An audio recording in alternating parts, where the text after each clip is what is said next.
Olá, paz do Senhor Jesus. Bom, hoje eu quero compartilhar meu devocional com você, livro de Jó, capítulo 21. Jó estava passando por uma situação muito difícil, por perdas terríveis, por dores terríveis, e ali ele começa, a desabafar todo aquele sofrimento pelo qual ele estava passando. O inimigo achou uma maneira, de perturbar a vida dele, de atacá-lo, mas Jó foi alvo da misericórdia de Deus. E parece estranho, sermos alvos da misericórdia de Deus quando tudo está dando errado. E Jó aqui ele faz uma... é, é, é, a fala dele, diante daqueles acusadores, é uma narrativa muito interessante porque ele diz assim: ouçam as minhas palavras, né? Deixe que eu expresse o que eu estou sentindo, as minhas razões, e depois vocês considerem. Muitas vezes nós estamos sofrendo e muitas vezes as pessoas não param para ouvir as nossas razões. Elas não querem saber os nossos motivos. Elas olham para a aparência das coisas, julgam, emitem as suas opiniões, muitas vezes até equivocadas, porque elas não entendem a prova, elas não entendem que por sermos filhos de Deus, vamos passar sim por certas situações difíceis. E Jó está passando exatamente isso, porque o inimigo se apresenta diante de Deus, para deixá-lo numa situação muito difícil, para ver se realmente ele era um adorador, querendo afrontar a Deus de qualquer maneira. Deus permite aquela situação. Tudo é tirado de Jó, exceto a sua vida, o fôlego da vida. Mas as pessoas não entenderam. E ali começa um grande desafio para Jó. E Jó ele diz assim: eu não estou me queixando de homens, eu não estou atacando ninguém, eu apenas estou aqui, talvez até na confiança, porque eram os próprios amigos de Jó que estavam ali, dizendo que aquela situação era consequência de uma vida de pecado, e não era. Só que a cada passo, que um fala, Jó tenta se defender, tenta explicar, tenta ser ouvido. E nesse capítulo 21, Jó demonstra a sua real vontade de ser ouvido. E hoje falta muito isso, as pessoas estarem disponíveis e dispostas para ouvir a dor dos outros. E eu me enquadro nisso, porque às vezes eu estou focada nas minhas próprias dores, nas minhas próprias complicações, nas minhas próprias fraquezas. E eu sei que é difícil, mas nós precisamos mudar isso, Então, aqui Jó, ele pede para ser ouvido, e depois que todos tivessem ouvido ali o que ele tinha para dizer, as suas emoções mais profundas, suas dores, o seu desabafo mais profundo, ele queria ser ouvido.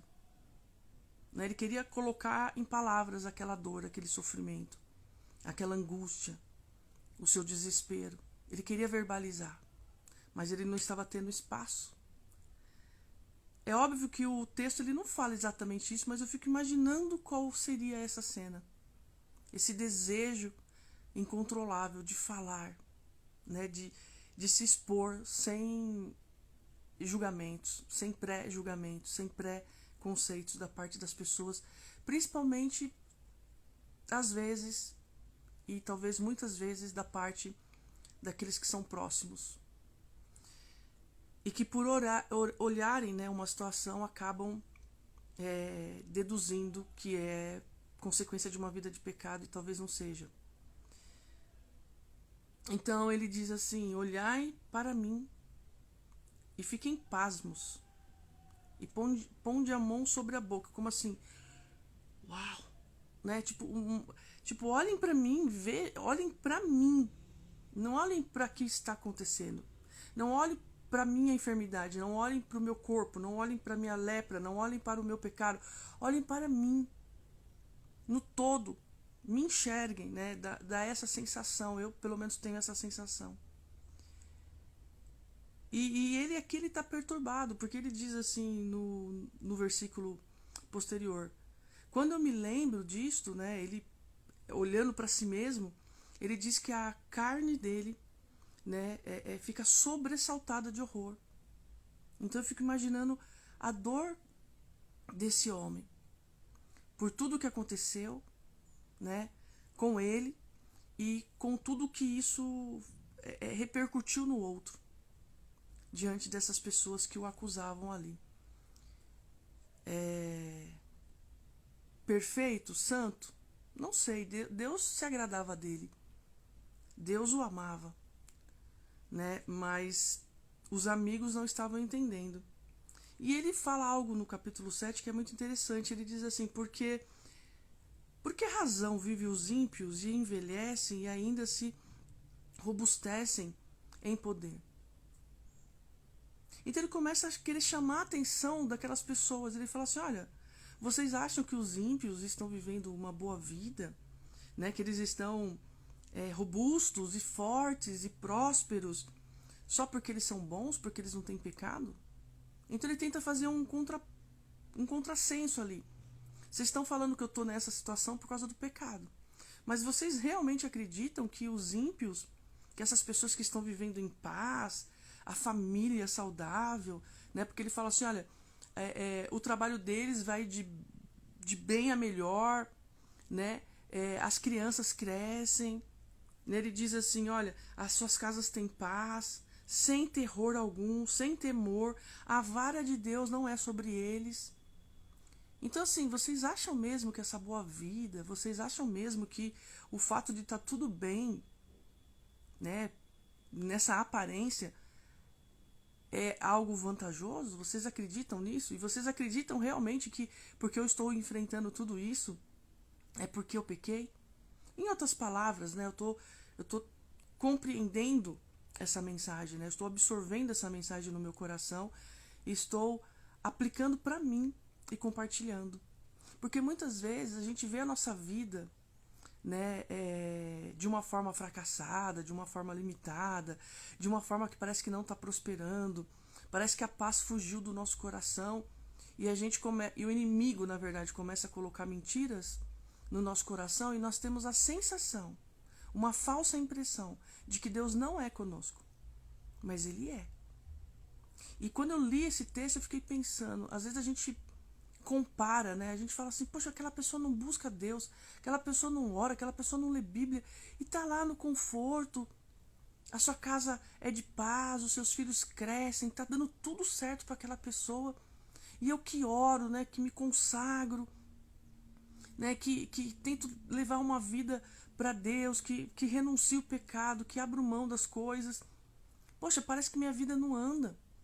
E quando a gente faz esse comparativo, é fato que a gente se engana. Porque Deus não está olhando dessa maneira. Deus ainda continua olhando para o nosso coração. Porque o ímpio, ele prospera, mas é interessante que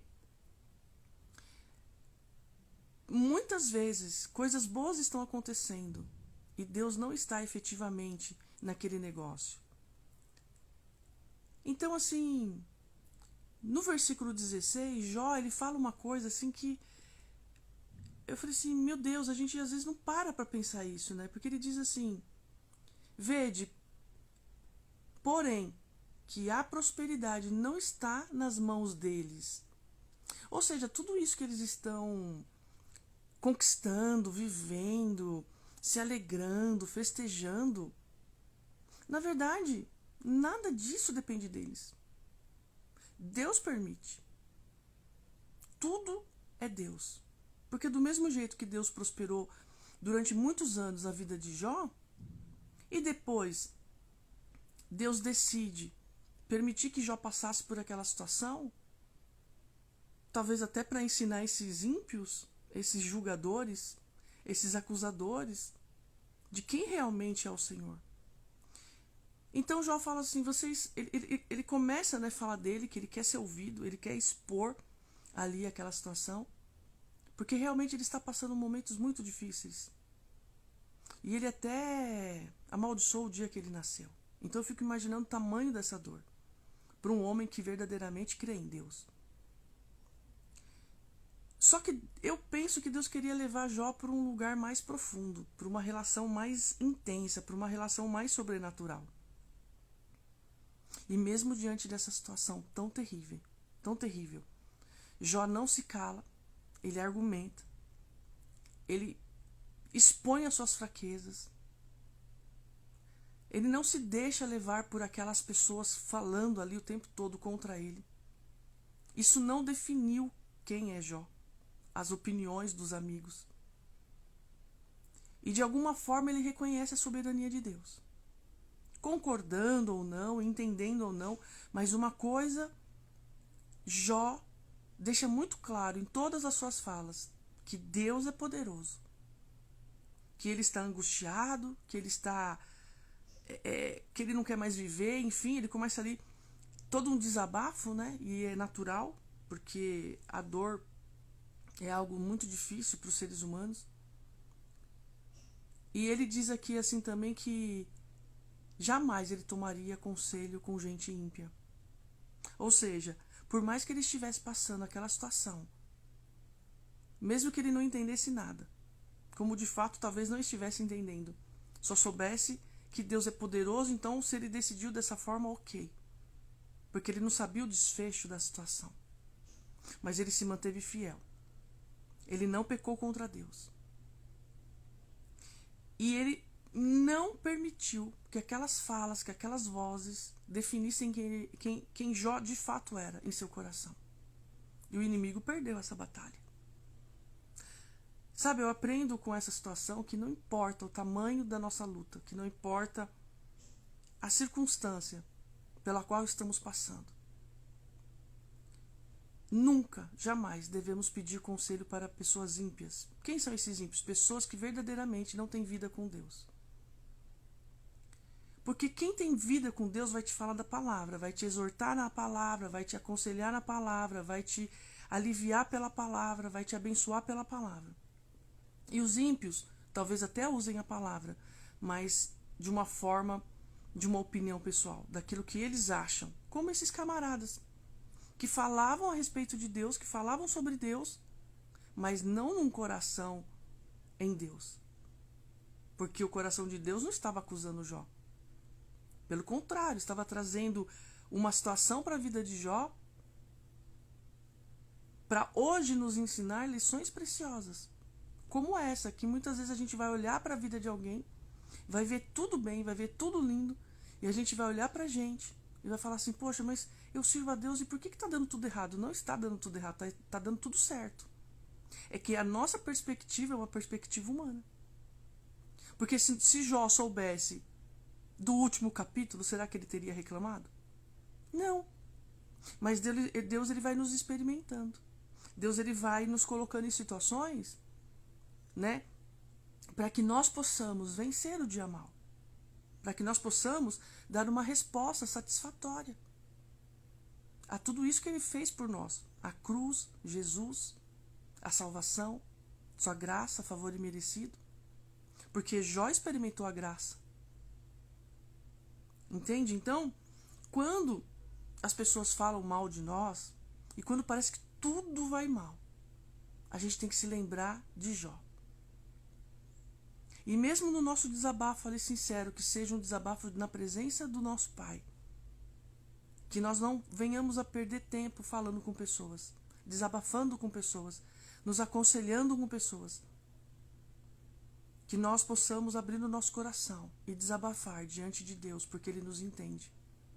Sabe por quê? Porque aqui Jó ele diz que Deus guarda, depois você confere, amém? Jó, capítulo 21, versículo 19. Ele diz assim, Deus guarda a sua violência para os seus filhos e lhes dá o pago para que o conheça. É óbvio que Deus ele vai tratar com essa violência os filhos dos ímpios, porque aqui Jó estava falando a respeito dessa casa de pessoas ímpias, né, que aparentemente vive com paz, mas depois Deus vem trazer o juízo.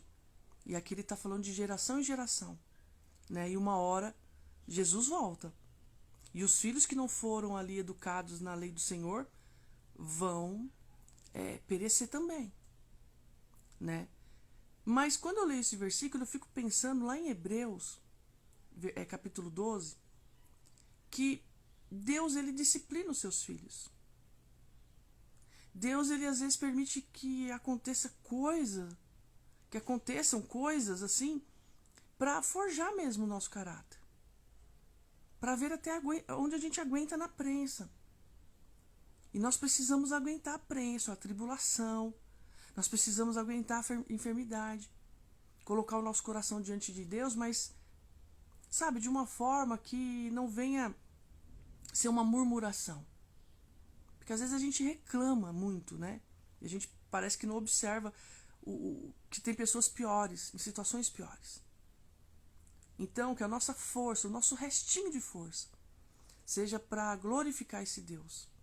Seja para glorificar essa palavra. Porque Deus, ele vai nos mostrar o caminho dele. Sabe? E a palavra diz que o mal, ele está preservado para o dia da destruição. Então, se aquele que é mau, se aquele que não serve, se aquele que não é cristão, se aquele que é ímpio, de repente está prosperando do seu lado, e você que crê em Deus, que renunciou coisas para viver o Evangelho, e de repente você não está vendo, aparentemente, um bom resultado, continue confiando, continue buscando. Porque a Bíblia não quer dizer respeito se você crê ou não num Deus, se você lê ou não a Bíblia, se você fala ou não de Jesus. A questão aqui é muito mais profunda, é se você vive o Evangelho, é se você medita no texto a ponto daquilo te causar um constrangimento. Como me causou essa palavra, quando eu comecei a pensar que às vezes eu faço isso. Eu vejo as pessoas que não servem a Deus prosperando, eu falo assim, mas como assim? Por que, Senhor? Então, quando eu leio um texto como esse, eu preciso entender que Deus é soberano. E Ele age da forma como Ele bem entende. E que Ele ama os filhos. E que a disciplina é importante. Que nós precisamos entender as coisas ao nosso redor numa perspectiva de Deus. De um Pai que quer nos tornar pessoas melhores a cada dia. E para isso Ele nos coloca na moenda. Né? Ele nos ama tanto, que Ele não vai nos deixar do jeito que Ele nos encontrou naquele dia quando nós também o encontramos, entende? Porque quando nós decidimos andar com Cristo, nós éramos uma pessoa. Só que Deus olhou e falou assim, nossa, eu amo tanto você, eu vou fazer de você alguém melhor. E ali começa um trabalho na moenda. Cada dia um pedacinho. Então, que nós possamos verificar esses sinais da parte de Deus, de tudo aquilo que Ele tem falado conosco. Para quê? Para que nós possamos, sabe, no dia da nossa morte, que nós enfrentaremos esse dia, ou se Jesus voltar antes e nós formos arrebatados, que nós possamos nos achar perfeitos em Cristo, escondidos em Jesus. Sabe por quê? Porque aqui diz que o ímpio e o justo, eles descem à sepultura. Eles descem à sepultura. Essa prosperidade, essas conquistas, essa força, esse poder, né, essa autoconfiança, acaba no dia em que Deus tira de nós o sopro da vida. Mas se Deus tirar o sopro da vida, no sentido da nossa carne, vier a óbito, nós ainda teremos a esperança da nossa salvação nele e a vida eterna. Então, quando nós olhamos para o mundo e para essa vida do mundo nessa perspectiva, nós glorificamos a Deus. Quando vem algo, uma situação tão difícil, talvez até como essa de Jó, diante de enfermidade e de perdas tão terríveis e tão significativas, e para ajudar ainda se reúnem 2 ou 3, né, para nos acusarem de coisas que diante de Deus nós estamos inocentes. Então que nós possamos aprender que nós possamos colocar o nosso coração diante de Deus, que nós não venhamos a confiar em pessoas, porque as pessoas não podem fazer nada por nós. E que quando nós estivermos nessa situação aqui, que nós possamos orar para que Deus nos fortaleça, para que nós não venhamos a deixar que as pessoas talvez percebam as nossas fraquezas, porque elas vão tripudiar, elas vão nos acusar. Então vamos manter no nosso rosto a alegria da nossa salvação. Pergunte para o seu coração se ele está feliz com a graça, com o favor imerecido. Se ele responder que sim, coloque um sorriso no seu rosto. Prossiga. Porque eis que o dia do Senhor está próximo. E ele vem. E ele vem. Amém? Deus te abençoe.